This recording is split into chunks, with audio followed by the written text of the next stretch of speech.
I wasn't planning on doing the priesthood videos yet, but someone was sending me comments and some videos also, so I decided I'd go ahead and do my priesthood video. And usually it deals mostly with Hebrews chapter 7 and 8, so let's get started. First of all, I should clear something up concerning the Melchisedec priesthood and the Aaronic priesthood. These actually aren't two different priesthoods.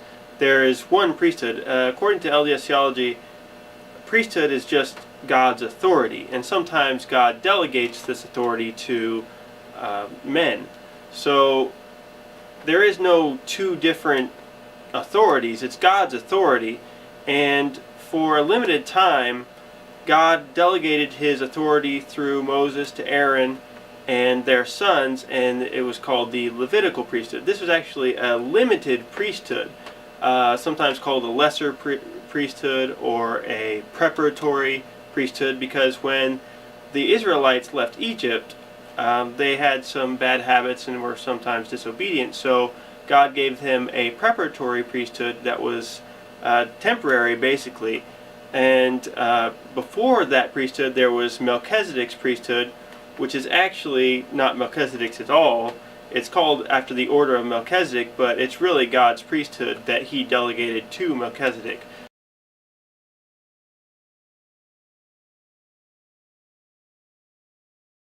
So it's really just one authority. It's not like one priesthood replaces another. It's just that God gives his authority and delegates it in different ways.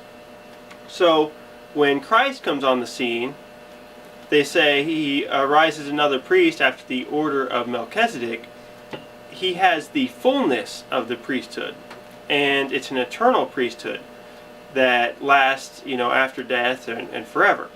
So first of all, it's interesting that one of the arguments that's usually presented against Mormon theology is that Jesus Christ is the great high priest, so we don't need priests after that. He's the priest after the order of Melchizedec, and he gives the final sacrifice, so there's no need for priesthood after that.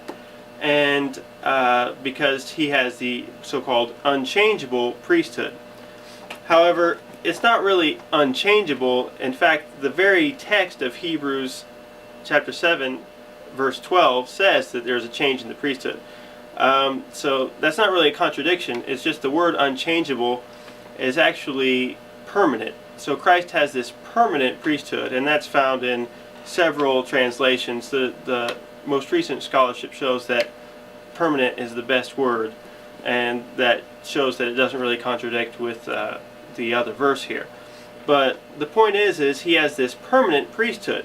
So does that mean that there are no priests after Christ?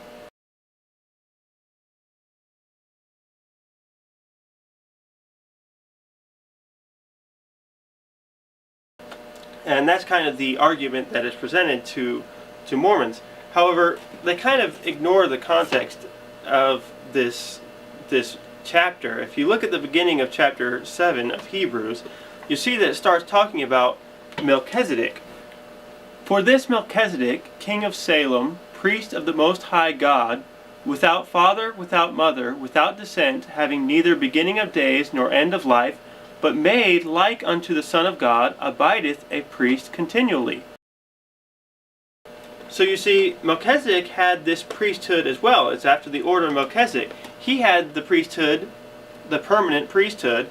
So if we are going to take the arguments of our critics seriously, we would have to ask them, if their logic is consistent, why were there priests after Melchizedek? If he has the same kind of permanent priesthood, and if his priesthood abideth continually, why are there priests after him? In fact, if you look at the text actually doesn't say that there won't be any priests after Christ. It indicates otherwise, in fact, but it says that he's the great high priest. He gave the great atoning sacrifice. It's his authority. His priesthood is superior to all others. Everything else in the church is underneath him. And that's what it says. If you pay attention to the text, it doesn't say there is no more priesthood, there are no more priests.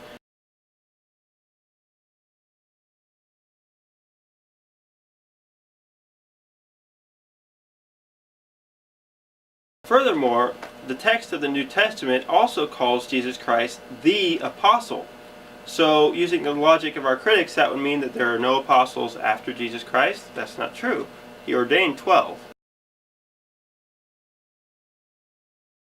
So here comes Christ, Jehovah of the Old Testament, his priesthood, his authority that he delegated for a temporary period of time to the Levites. He comes back with his authority, and as Hebrews explains, there is a change. Verse 12, for the priesthood being changed, there is made of necessity a change also of the law. And then in verse 18, for there is verily a disannulling of the commandment going forth.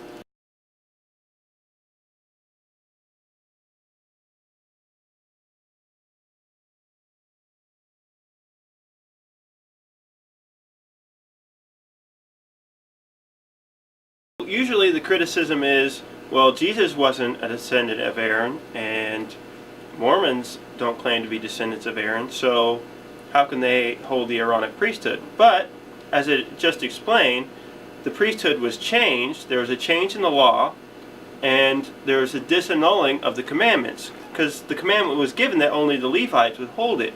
However, that was disbanded because Christ came with the new advent, with his higher priesthood. He delegated this appendage of the priesthood, which was the Aaronic priesthood, which is a preparatory priesthood. He has the authority, he can do what he wants with it. It's his priesthood.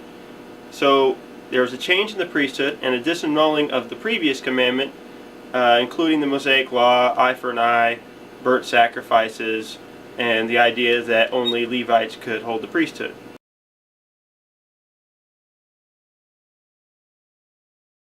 So to sum up, basically there was this priesthood, a higher priesthood, a fullness of the priesthood that was before the Levites, before Moses and that all. Melchisedec was a whole different deal. The Bible doesn't have much to say about it. Mormons have more to say about it, but we're not going to get into that. And then during that period of time from Aaron until John the Baptist, there was this priesthood light, basically, that was given to the Israelites because they were in preparation. So they did all these sacrifices, right?